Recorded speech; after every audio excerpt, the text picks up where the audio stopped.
Ganhou bem do Inter, que também foi falado no começo que ia brigar e tudo mais. 4-2, teve mais 2 gols anulados ainda. Vamos ouvir o que disseram Dorival Júnior, o treinador, e também o Yuri Alberto, que fez 3 hat-trick do Yuri Alberto contra o seu ex-clube. O barba, cabelo e bigode, né? Muito feliz. Era pra ser dois de esquerda com a perna ruim, mas muito feliz. É um momento muito especial. Agradecer ao meu pai também, que os moleques até brincam, né? Que a minha perna esquerda é melhor que a direita. E o Maná sempre fala, pô, hoje tu vai fazer gol. E ele sempre fala que eu vou fazer o gol com a esquerda. Então sempre quando eu faço gol com a esquerda, eu já olho pra ele e ele começa a rir. Mas foi gratificante demais. E no momento do pênalti ali também a comissão decidiu que eu era o segundo batedor e hoje o Memphis seria o primeiro. E na hora da penalidade ali eu falei para ele, a decisão é sua, e ele foi e me deu confiança de bater para eu alcançar esse hat-trick que foi de uma importância muito, muito bacana, muito legal. E sendo em uma lei do ex, né, em um ex-clube, vai ser muito especial. Eu acho que é emocionante, antes de tudo, né, você poder viver uma partida como essa.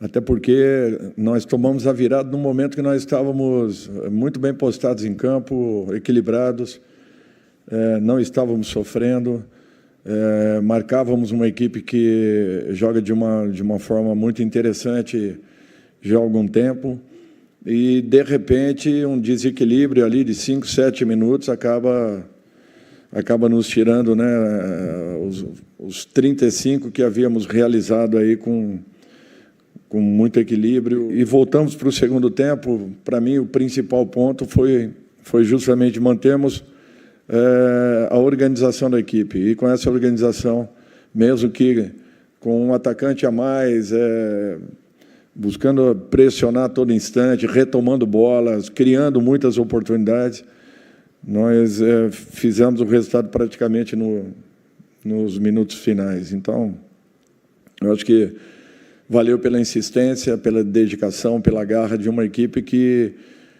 não abaixou a cabeça, não esmoreceu, não se desequilibrou ao longo dos 90 minutos e mereceu um resultado muito importante. A forma como foi colocado a arbitragem, simplesmente se criou um ambiente de favorecimento ao Internacional o tempo inteiro, fazendo com que aqui para nós, até uma certa compensação de alguns lances para poder justificar erros que aconteceram na arbitragem. Não é comum que a gente esteja nessa fase do campeonato com tantas reclamações da arbitragem. Eu fiquei até o final do jogo para falar com o árbitro e dizer para ele que, infelizmente, hoje os árbitros se escoram no VAR, né, e que as duas decisões que trouxe o estádio para dentro do campo eram decisões do campo.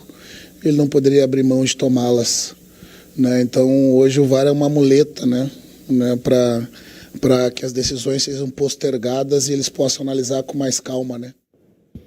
Muito bem, tá aí o Internacional reclamando muito da arbitragem. Achei estranho a reclamação. Não, reclamou que o VAR chamou e tudo mais para dentro do campo. Acho que todo mundo anulou 2 gols do Corinthians. Meu Deus do céu. Arbitragem trágica. Acho que todo mundo teria motivo. Árbitro péssimo. Já tem o histórico do ano passado. Quem do era o árbitro? Direito. Quem que você acha? Era o... Eu vi, mas eu não lembro da cara. Vi a cara dele, mas não lembro o nome dele. É o do erro de direito Fluminense em São Paulo, todo FIFA, pita na Comebol, etc. Zanovelli. Paulo César Zanovelli, ele mesmo, né? Tinha sido afastado um pouquinho ano passado, mas já estava apitando aí pela Libertadores e Sul-Americana. Foi o árbitro do jogo, com VAR. Nossa, o jogo bom, mas que teve, acho que, 8 lances envolvendo a arbitragem. 8 dos principais lances envolveram a arbitragem. 2 gols anulados que volta a fita, que é uma coisa que acho que talvez a mais irritante do VAR na vida, é essa. Aí a expulsão, o pênalti, 1000 coisas no jogo, que foi um jogo interessante a despeito da arbitragem. Que essa dupla aí não vai a lugar nenhum, nem esse árbitro, nem esse VAR. Mas essa 4-2, boa vitória do Corinthians, hein? Boa vitória. Antes, só um pitaco da arbitragem, para ser justo, como o Arnaldo acabou de citar, não era um jogo simples para ser apitado. Porque tem jogo que termina 90 minutos, não tem um lance difícil para o camarada dar. Sim. Olha, o árbitro teve uma boa arbitragem. Sim, ele teve uma boa arbitragem porque aquele ambiente todo do jogo foi levado para uma situação simples só para não fazer nenhuma bobagem. Cara, era muito lance difícil para ser. Então, ele dá um pouco de azar nesse sentido. Segunda coisa, como o Arnaldo também disse, só para exemplificar, na Premier League esse jogo teria acabado 5-2, porque o pênalti não teria sido marcado e os 2 gols não teriam sido rebobinados. Então, a gente está falando em 5-2 na Premier League, muito provavelmente. Então, isto colocado, depois a gente pode até analisar os lances e tal. O Corinthians, para mim, mereceu a vitória, isso é o principal. Jogou melhor do que o Inter no 11 contra 11 e amassou no 11 contra 10, com exceção dos 15 minutos finais do primeiro tempo, quando o Inter faz uma modificação, depois que ele toma o gol. O Fernando era o terceiro zagueiro e ele a linha de 5 o tempo inteiro formada do Inter. Quando sai esse gol, ele desfaz a linha de 5, joga o Fernando para volante, e ele tem muita qualidade com a bola no pé, e o Inter então passa a empurrar o Corinthians para trás, e o Corinthians não percebe ou não consegue perceber esse movimento do Fernando já como terceiro homem. Lá esqueceu de ser zagueiro, foi retirado, o Roger manda ele para frente, e aí sim, nesses 15 minutos finais, o Inter é melhor. Mas tirando para mim esses 15 minutos, o Corinthians é melhor do que o Inter no 11 contra 11, e no 11 contra 10 vira um ataque contra a defesa, uma pressão enorme, o Corinthians jogando dentro do campo do Inter, com 45 mil pessoas, e aí você vendo até os comentários até de torcedores colorados, ou jornalistas identificados, como eles chamam no Sul, e eles dizendo, não vai suportar, eu estava escutando inclusive a Rádio Gaúcha, e o argumento era esse, não vai suportar, e não suportou, e o gol sairia mais cedo ou mais tarde. O Corinthians criou muito, fez 6 gols, e aí faz mesmo, né? Porque como você rebobina a fita, não é aquela coisa, ele chutou, estava impedido. Não estou falando disso. Ele faz 6 gols, ele é confirmado 6 gols, e o VAR depois solicita 2 retiradas. A primeira do Mateuzinho, eu acho ela uma falta que pega mais, enfim, repito, na Premier League não teria passado e não teria sido voltado o gol, mas eu até entendo. Só que a segunda, para mim, o André Ramalho pega sim a bola. Essa é a primeira. Essa é a primeira, eu até entendo, é um pouco mais a falta, ele pega no pé, mas porque essa câmera pega. No jogo normal... Isso é a prova como o Zanovelli é ruim. Na tentativa de deixar o jogo seguir, ele não tem muito critério, essa é falta, isso não é falta, né? É duro. E o segundo gol anulado, para mim o André pega na bola, pega o cara, mas pega na bola, tanto que a bola sobe um pouquinho, quando você dá essa travada, que você também pega a bola, ela dá a bola só, aí ó, olha, você vê um lance, é limpo. E ele tá do lado. Ele tá do lado, ele tá a 3 metros, ele tá melhor que qualquer câmera. E aí acontece, o Memphis faz um golaço, né? Aliás, jogou muito bem de novo, ele é muito fundamental, tudo que ele faz no campo faz certo, enfim, impressionante, assim, ó lá, ó. A bola até dá uma subidinha, tem uma câmera de frente que mostra, ó. Essa daí, ó. A bola, tá vendo? A bola, no calço que ele dá, a bola até dá uma subidinha, pra mim isso daí era completamente não marcável, mas ok, revisou. E o pênalti, para mim, o pênalti existe.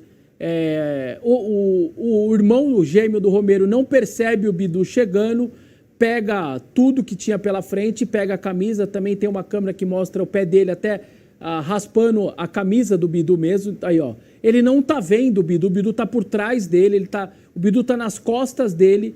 E para mim, enfim, olha lá, ó, ele não tá vendo. Ó. Aí, olha que ele tenta pensar em chutar a bola, tem um corpo e ele acaba chutando. E eu acho que, de maneira geral, era uma partida difícil para a arbitragem, repito, mas eu acho que o Corinthians mereceu. Era difícil para o árbitro bom, para o árbitro ruim, então, mais difícil. Né? Não, concordo. Esse negócio de partida difícil para árbitro que o Vesta está falando aí, o Vesta está passando um pano gigante, viu? Cara, você está de brincadeira, né? A expulsão do Bruno Henrique é um negócio ridículo. É ridículo. Tem uma falta 1 segundo antes da falta do Bruno Henrique, o Bruno Henrique foi lá e falou, se não dá lá, não vai dar aqui. Ele não deu lá e expulsou o Bruno Henrique, cara. Na cara dele, é árbitro ruim, péssimo, patético, arbitragem ridícula. O Massa tem razão, foi uma falta antes do Bruno Henrique fazer a dele, só que esse, Massa, era o terceiro lance do Bruno para amarelo, eu até mostrei agora há pouco, vou mandar no nosso grupo.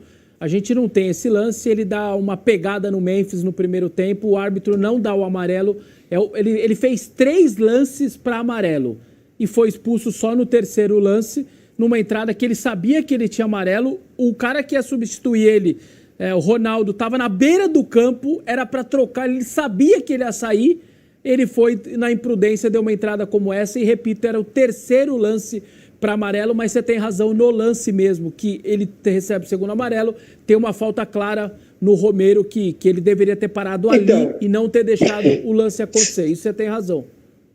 Você percebe como o árbitro ruim vai deixando a sujeira ficar tão grande que você não consegue entrar em casa? Aí o capacho vira tapete persa. E embaixo dele tá cheio, tem um morro. O cara não consegue entrar em casa, como uma lombada. Sobe, desce, abre a porta e entra.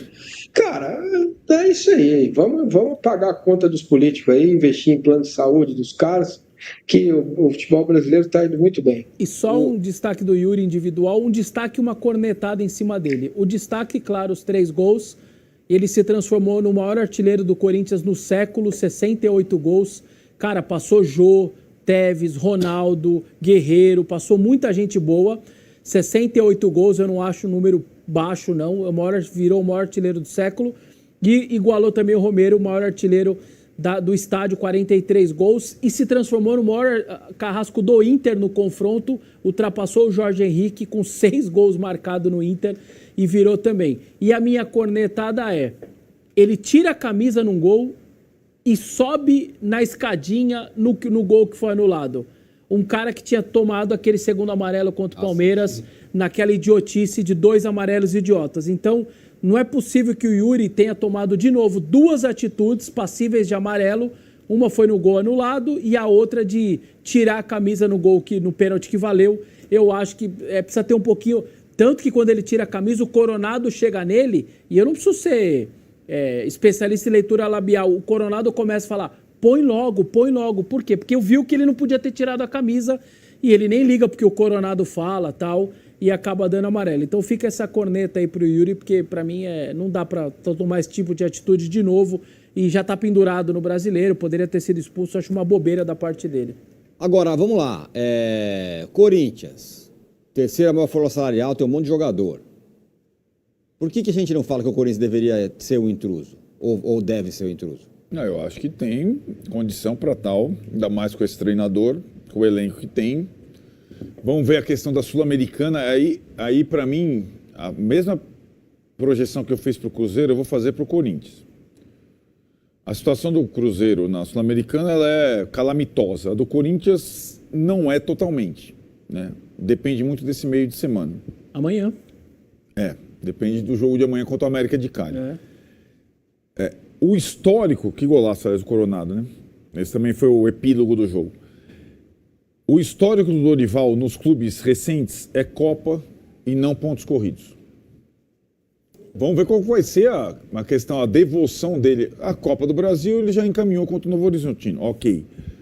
A Copa Sul-Americana, né? Porque o Corinthians, para ser primeiro, tem que fazer o improvável na Sul-Americana, mas para ser segundo e disputar o playoff, nem tanto, né? Então vamos ver como é que vai encarar a Sul-Americana o Corinthians para ver se desta vez o Dorival coloca o seu foco mais nos pontos corridos do que nas Copas. Nos outros 2 clubes não foi assim. Nem no Flamengo foi assim. Só para a gente dimensionar o que vem. Nesses 2 casos, ele chegou nos clubes já sem chance, né, de ser campeão brasileiro. Sim, fato. No Flamengo já era uma parte já final, não final, mas uma parte já mais de metade do Brasileirão percorrido. No São Paulo, não. Né, mas o São Paulo talvez não tivesse condição de brigar pelo tipo dos pontos corridos, ele foi logo priorizando as Copas, inclusive a Sul-Americana, ele disputava com o São Paulo também naquele ano. Então vamos ver, eu acho que para Cruzeiro, Corinthians ou qualquer outro time ter condição de acompanhar Palmeiras e Flamengo nesse campeonato vai precisar jogar toda a rodada à vera para tentar ganhar 3 pontos, pontuar fora, melhorar o aproveitamento como visitante e tudo mais. Diga, eu tenho 3 situações /datas para te dar essa resposta. Antes de mais nada, aquele jogo, o Arnaldo fala que o jogo que deu o sinal do Cruzeiro já contra tanto o Bahia, o próprio São Paulo e tal, eu ainda não tenho esse jogo do Corinthians, tá? Com o Dorival, eu ainda não tenho isso daí. E lembra que o ano passado eu tive, quando o Corinthians perde em Fortaleza por 1-0, jogando muito bem com o Fortaleza, falei, cara, o time tá melhorando. Aí empata 2-2 com o Inter, amassando o Inter, tomando gol nos acréscimos. Falei, cara, esse time vai acontecer. E aí veio as vitórias, a sequência, estava na cara que a coisa estava acontecendo. Eu não tenho isso ainda do Dorival, para ser justo. Natural também. É natural. O que são essas 3 datas? Essa loucura toda do impeachment e tudo isso que está acontecendo fora de campo, a gente não tem noção do tsunami que pode chegar e das coisas, os desdobramentos, saída de presidente e tudo mais. Então isso é algo que pode chegar pouco ao CT? Até pode. Mas a tendência é que, de alguma maneira, dê uma bagunçada, que já está um caos político total. A segunda data, 20 de maio, a volta do Rodrigo Garro. Cara, nós estamos falando que o Corinthians está jogando sem o seu melhor jogador. Você pega aí os melhores de cada time, tira esse cara e aí você está jogando como?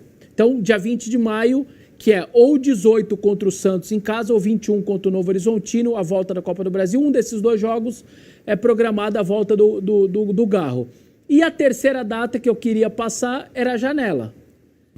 Cara, o diretor financeiro anterior disse, eu tenho que vender 1 ou 2 jogadores importantes e não tem condição de trazer. Isso era o diretor que saiu agora. O próximo, como vai ser, eu não sei. Certo. Essa era a visão. Aí você perde Yuri e perde, mesmo que perca o Bidon, que hoje não é nem tanto titular absoluto, mas a Europa quer muito. Mas você perde o Yuri, você já cai muito. Então não dá para saber também. Então essas 3 datas, o impeachment, ou a possibilidade forte dele, a volta do Garro e a janela são 3 datas que eu não consigo te responder tão bem.